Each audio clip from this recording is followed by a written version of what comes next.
Hello everyone, we're having a lot of technical difficulties, so let's try this again. Here's midterm review part 9, where we talk about cellular respiration. A lot of you guys did pretty well on this, but some of you didn't do so well, so here's me trying to get you to understand this concept one more time, alright? So let's get started with the first question. What type of organism goes through cell respiration? That's all the different types of organisms. Every single living thing needs energy to do things, right? All the body cells need energy, and your entire body needs energy if you're a multicellular organism. So it doesn't matter what kind of organism you are. You need cell respiration to convert one form of energy, the food that you can consume, into another form of energy, which is called ATP, that your body can actually use. So where do organisms get energy? Obviously from the food that they eat or create for themselves if they are types of different autotrophs. Why do all organisms need food? For the energy, right? So now let's take a look at the structure of mitochondria, because when we get into the details of cell respiration, different parts of cell respiration take place at different parts of the mitochondria. So here's a mitochondria. We have the outer membrane. It has two membranes, the outer membranes, and then here we also have the inner membrane right here. We have a space in between the outer membrane and the inner membrane, which is called the intermembrane space. So this one's not labeled over here. If I were to draw an arrow over here, that would be called intermembrane space. There's also this liquid-filled space inside the very inside of the mitochondria, which is called the mitochondrial matrix, as you can see.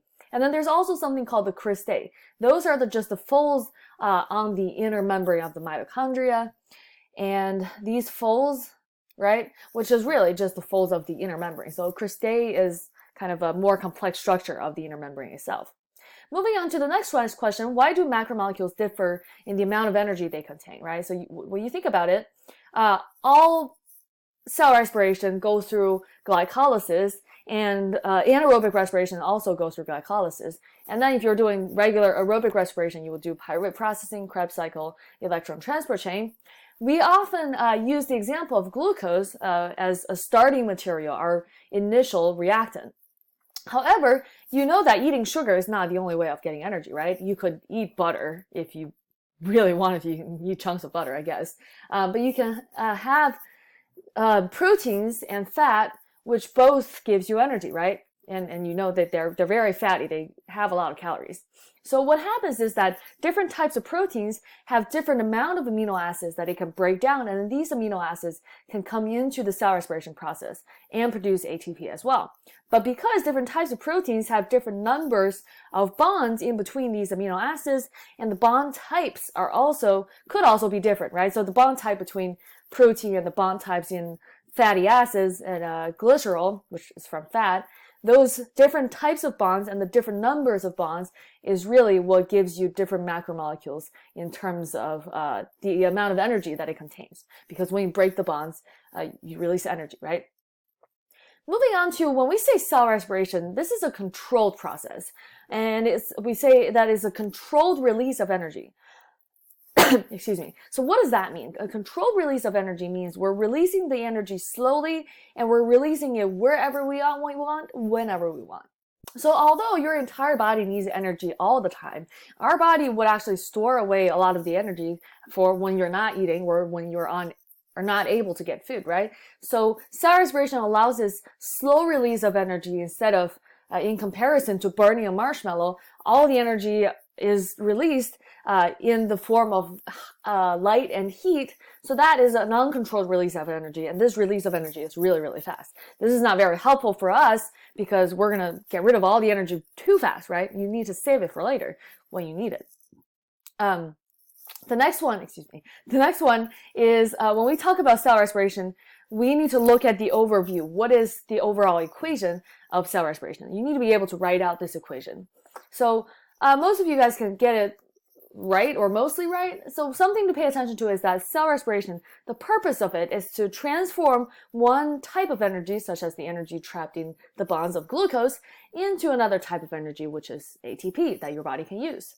So some students tend to forget that ATP is a product that's a very important product, even though it doesn't look like carbon or hydrogen or oxygen, right? So here we go. I have glucose plus oxygen, water, carbon dioxide, and energy being produced, right? So these are the reactants and these are the products for cell respiration. When you look at photosynthesis, you kind of have the reverse of a reaction where you have water plus carbon dioxide using some energy from light, or a lot of energy from light, making glucose and oxygen. So this is really what we call an energy transfer process. You're not getting energy from nowhere. You can't create energy from nothing, right? So what happens is that you take one form of energy in terms of cell respiration, you take the form of energy called glucose. There are bonds in there that has energy.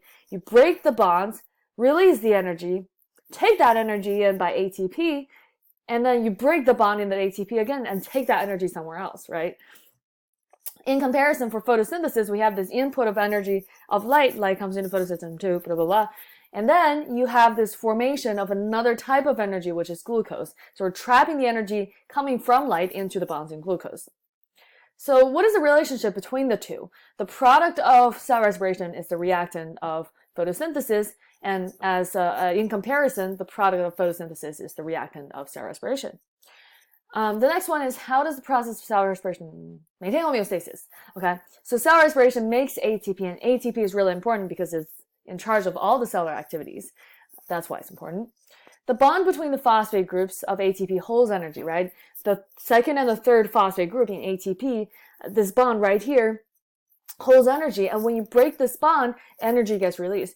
But this bond holds energy. Where does that energy come from? It comes from glucose, right? Again, we said we have bonds in glucose, we break them, the energy goes into the formation of ATP. So now we're trapping the energy in the bond again, and then when we break off that last phosphate group, this energy gets to come out to be used somewhere else. The difference between aerobic and anaerobic respiration, when you're just looking at the name of these two words, aerobic means you're using oxygen and anaerobic means you're not using oxygen, right? So, well, sometimes certain organisms can't use oxygen at all, then they will go through anaerobic respiration. So let's take a look at how this works.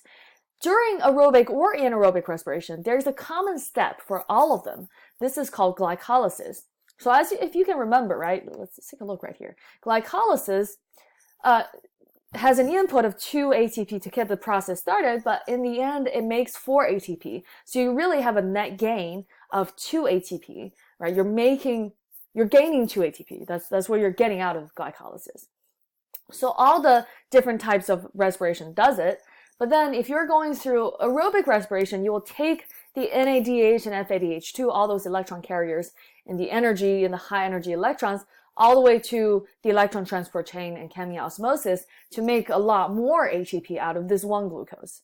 However, when you don't have enough oxygen, you would take, you will just keep on doing something else, and you'll end up making alcohol or lactic acid, depending on which one you're making, or depending on which process you're going through, right? So in the end, both aerobic and anaerobic respiration have the purpose of making ATP, but from one glucose, aerobic respiration is a lot more efficient. We're really breaking down all the potentials of the glucose and get a lot of ATP out of it. But anaerobic respiration can still break down the glucose a little bit. You're just taking glucose, break it up hard, and then we get 2 ATP out of it, which is still a good time. All right. So let's take a look at the questions. The 2 types of anaerobic, whoa, what happens? 2 types of anaerobic respiration, we already did that. Which one, wait, what? Oh, the products of each, okay. Oh my God, I did it again. All right, the products of each. So if you look at this equation right here, you should know that alcohol fermentation obviously makes alcohol, and lactic acid fermentation makes lactic acid. You should definitely know that they both produce a little bit of ATP instead of a lot of ATP for aerobic respiration. You should also know that they produce CO2 as a part of the process. So these are the answers for 184. 185. Anaerobic respiration is done in human beings, and we do lactic acid fermentation, and yeast go through alcohol fermentation. But alcohol fermentation is actually a great thing that yeast do, because yeast go through anaerobic respiration and produce carbon dioxide and alcohol. The carbon dioxide is great for us because when we are making bread, we want our bread rice. We want our bread nice and fluffy. So that's the job of the carbon dioxide. And then alcohol fermentation allows us to make alcohol using yeast. When your body is doing really intense exercise, right? So let's say you're lifting, right? The first few lifts that you're doing, you have energy in your muscles, and you're using that energy going through aerobic respiration. You're going to use that energy in your muscles, and that's great. However, when you keep lifting, the oxygen cannot be delivered to your muscles fast enough. Also, you're asking for a lot of energy from your muscles within a really short time, right? So then you have to go through anaerobic respiration, both because there's not enough oxygen for aerobic respiration, and you want energy too fast. So if you can remember, aerobic respiration is quite complex, right? There are all these steps. This is going to take a while. So if you want a lot of energy within a really short amount of time, you're going to burn a lot of glucose. Although, are you going to burn a lot of glucose and get a good amount of ATP in a short amount of time, even though every time you break down one glucose, you really don't get a whole lot of ATP out of it. All right, 3 stages of cell respiration is glycolysis, pyruvate processing. Well, if you were to say 3 stages, I would say glycolysis, Krebs cycle, electron transport chain. But you can count pyruvate processing as another step that you can talk about.